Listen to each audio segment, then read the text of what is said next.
السلام علیکم ورحمۃ وبرکاتہ۔ پیارے ناظرین، آئیے سنتے ہیں حضرت علی کرم اللہ وجہ رضی اللہ تعالیٰ عنہ کے بہت ہی پیارے سے سوال کے جوابات۔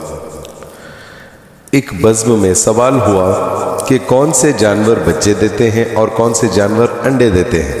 امام علی کرم اللہ وجہ رضی اللہ تعالیٰ عنہ نے جواب دیا، جن کے کان اندر کی طرف ہوتے ہیں وہ انڈے دیتے ہیں، اور جن کے کان باہر کی طرف ہوتے ہیں وہ بچے دیتے ہیں۔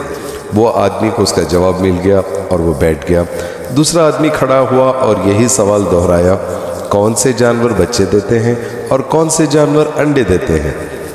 اب سائل بدل گیا، یعنی سوال کرنے والا بدل گیا، تو حضرت علی کرم اللہ وجہ رضی اللہ تعالیٰ عنہ نے اپنی خیرات بھی بدل دی، یعنی جواب کا انداز بھی بدل دیا۔ چونکہ حضرت علی کرم اللہ وجہ رضی اللہ تعالیٰ عنہ کبھی کسی سائل کو پرانی خیرات نہیں دیتے تھے، اسی لیے حضرت علی کرم اللہ وجہ رضی اللہ تعالیٰ عنہ نے دوسرا جواب دیا۔ دوسرا جواب یہ تھا، آپ نے فرمایا، سن، جو بچوں کو دودھ پلاتے ہیں وہ بچے دیتے ہیں، اور جو بچوں کو غذا یعنی دانہ کھلاتے ہیں وہ انڈے دیتے ہیں۔ دوسرا آدمی جواب سن کر بیٹھ گیا۔ تیسرا آدمی کھڑا ہوا اور یہی سوال دہرایا، کون سے جانور بچے دیتے ہیں اور کون سے جانور انڈے دیتے ہیں۔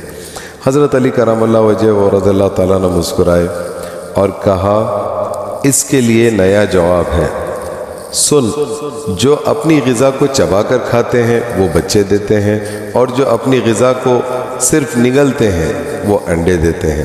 مجموعے پر جتنا مجمع وہاں پر جمع تھا، حیرانی چھا گئی اور ہر کوئی خاموش ہو گیا۔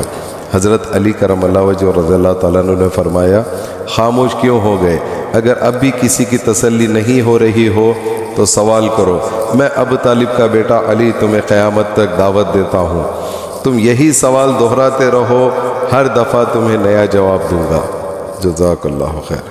کیا بات ہے حضرت علی کرم اللہ وجہ رضی اللہ تعالیٰ عنہ کی، آپ کے علم کی رہتی دنیا تک مثال نہیں ملے گی۔